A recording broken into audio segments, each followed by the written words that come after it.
I'm Michael Hasted, and I'm directing John Mortimer's play A Dock Brief in the studio of the Everyman Theatre in Cheltenham in October. The play takes place in the cells beneath a courtroom just before the start of a trial. Fowl is accused of murdering his wife, and his barrister and he, Morganhall, discuss the defence, although Fowl is quite happy to admit he killed his wife. This is a very funny comedy by the creator of Rumpole of the Bailey, but more significantly it marks the acting debut of Alan Digweed, better known as Tweedy, and in a completely different guise. So normally my day job, if you like, although most of it's in the evening, is a clown. I work at Gifford Circus, some of you might have seen me there, or at the pantomime at the Everyman Theatre in Cheltenham. So that's what I normally do, but for this venture I should be acting in a play. For those who don't know, you're not a white-faced, red-nosed, big-booted clown. It's much closer to, I think, Stan Laurel, you'd say, wouldn't you? Yes, yeah, that's kind of my heroes. I mean, I did, when I first started out, I was a very traditional clown, and then I moved on to the style I wanted to do. So yeah, I kind of base myself on those types of characters opposed to traditional because Fowl in the play is he's quite a cheeky chappy, isn't he? I mean, he's not really remorseful. I mean, he's quite sort of pragmatic. Yeah, I wanted to get rid of the wife, so I killed her, you know. Yes, and what appealed to me about the play was, although there's the slapstick element of Laurel and Hardy, the two characters have similarities to them. Fowl is a bit like Stan Laurel in that he's just eager to please this guy. He'll go along with whatever this guy says because he wants to please him, and that's a very kind of Stan Laurel trait. You know, whatever Laurel Ollie wants to do or says, he'll go along with it, and that's one of the things appealed to. And also the barrister is also quite patronising and yes, protective, like yes, Ollie. he is very kind of Ollie-ish as well. So that's one of the things that. So you're going to have that in the back of your mind. Well, possibly. That's what I thought when I read it and thought, yes, I can see this working. When that suddenly came to my mind, I thought, oh yeah, they are. That they have that similar relationship, which is really nice. But as long as you don't scratch your head and say this. Yes, no, I'm not going to. Yeah, no, I'm not going to do an impression of Stan Laurel, but it's that relationship that appealed to me. So, what do you think your years of experience as a clown and working, it's not only a circus, you do pantomime as well, can bring to a straight play? I mean, not specifically this one, which is a comedy, but in general, what do you think? Because there are a lot of actors who make, comedians who make very good actors, but dramatically and obviously in comedy. But what do you think that you have, or your type of performer has, that can bring to a straight play? Well, obviously with a comedy there's a timing, but I think with a lot of comedians, to get comedy, they look at how people behave and people's mannerisms and things like that.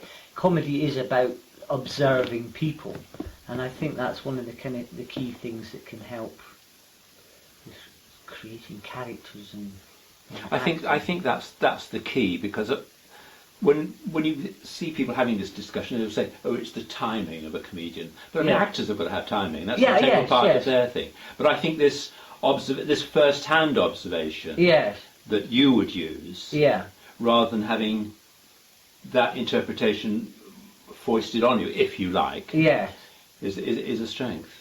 Yeah, I think so. Yeah. You've always been called Tweedy, haven't you? Since when did that start?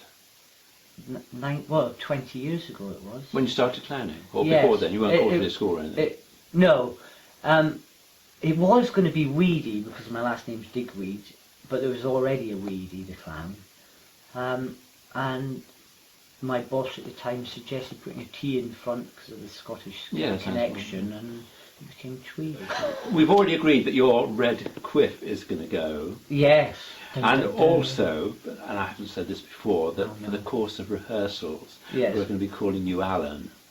Oh yeah, I might not respond. But no, who's he talking to? No, because the point is that obviously there's a great deal of you in Tweedy and vice versa. Yes. And although that's going to come through in the play. Yes. We don't want it to be Tweedy in a play. No. We want it to be Alan Digweed in the play. And Well, I think you should call me Mr. Digweed. or Sir. That'd be Okay, better. fine. But I think not Tweedy. I think that Okay. it's going to make. I think that would make it easier for you. We shall see. But what do you think the problems are going to be for you working in a scripted straight play as opposed to a circus, which is to a certain extent ad-libbed, in a pantomime, which is much freer? What do you think the constraints are going to be, or what are you going to have to be aware of? One thing I'm going to have to be careful of is if there's scenes that are particularly physical and fast-paced, because when I get excited, I kind of just go into clown mode naturally, you know. So I think I need to watch that. And it's also not having that safety that I have as a clown, where I can speak directly to the audience, and if something goes wrong to a clown, it's a gift. You know, even if I forget my words, if I can then turn it around and make that funny, then that's great. But if I forget my words in this, that's Yeah, I mean, if you did that in this play, it would that would completely kill the play. Yeah. So to a certain extent, you've got to do the opposite of what a lot of actors will talk about breaking down the fourth wall. Yes. And to a certain extent, you have I've got to to build be very up. aware of it. Yes. Yeah, and it will be difficult for me, I think. It will be a lot harder than any kind of show that I go in as Tweedy. So.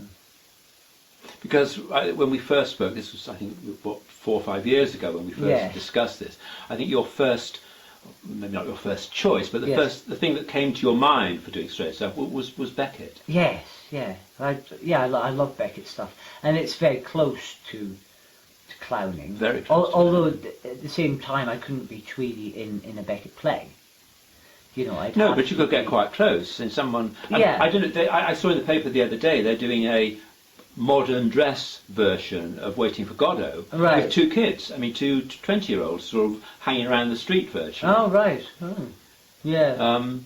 But in the traditional Beckett character, then I think you could see if you do Godot. I mean, Max Wall, another of your heroes, I think, did it. Yeah, Max Wall. And Krapp's Last Tape would be ideal for that. Yeah. Because you don't have to speak in that. Yes. But no, in Doc Brief there is a lot of opportunity for you. I mean, there's the scene where they are rehearsing your defence. Yes. And so they reenact the courtroom to practice the thing. And you become the judge and one of the witnesses, and then somebody else as well. So there is this opportunity for you to find other characters and to clown around, if you like. Yes. I don't think those things want to be done seriously. Oh no. I mean, it's definitely a comic play, but I shouldn't then morph into Tweedy at that point. But also, I think it's creating that believability. I think in this character, not thinking, that's Tweedy trying to be someone else. So I think I've got to kind of. But there is also in the play there is this poignancy that we're talking about the late 50s, and this is a guy who's on trial for murder, and in the late 50s there was capital punishment. Yes.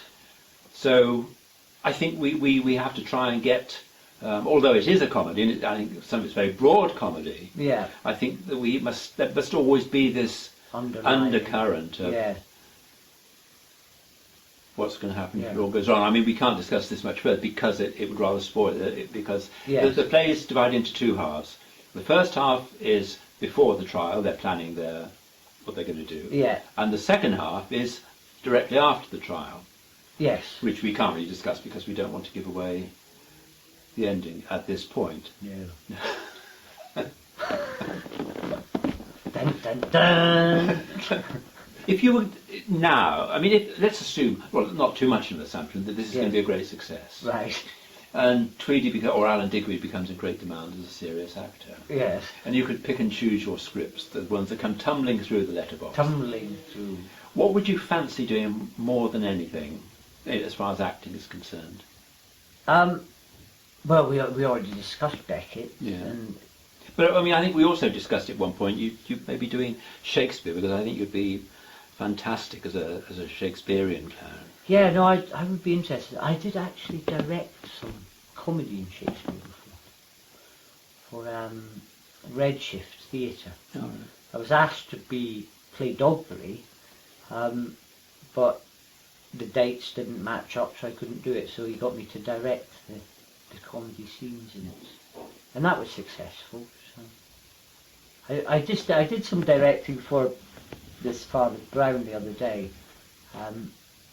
For the there's a little. Well, do a little. You can actually mention that because it's interesting that Father Brown was it, because you're currently working at or just starting Gifford's Circus season. Yes, we're in the middle of rehearsals for Gifford Circus, and the last couple of days we've also been filming for Father Brown, which is it's set in the circus's particular episode.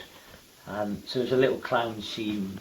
It's only like a couple of minutes, so I had to kind of direct the actors and how to be a clown and how to put this routine together for them, which it wasn't really enough time to teach people how to clown in a few hours is very difficult, and I find it very interesting, but I don't think it's something I want to pursue directing. You're essentially a performer. Yeah.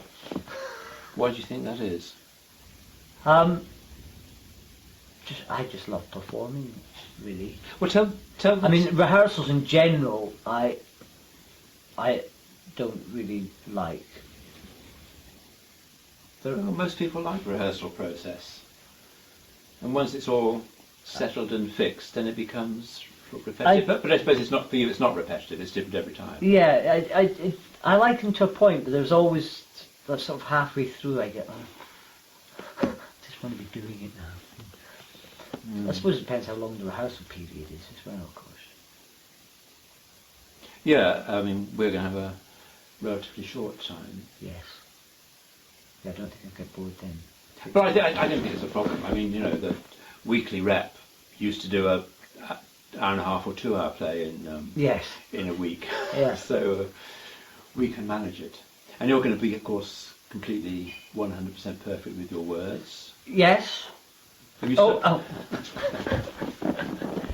as soon as Gifford Circus is up and running, then I'll be on. Because you don't have, there's no text as such in the circus. You obviously have it with the pantomime. Yeah. I mean, there's a lot of words I have to learn for the pantomime sometimes. Like the year before, there was the sailor shirt routine, which was quite tricky to learn.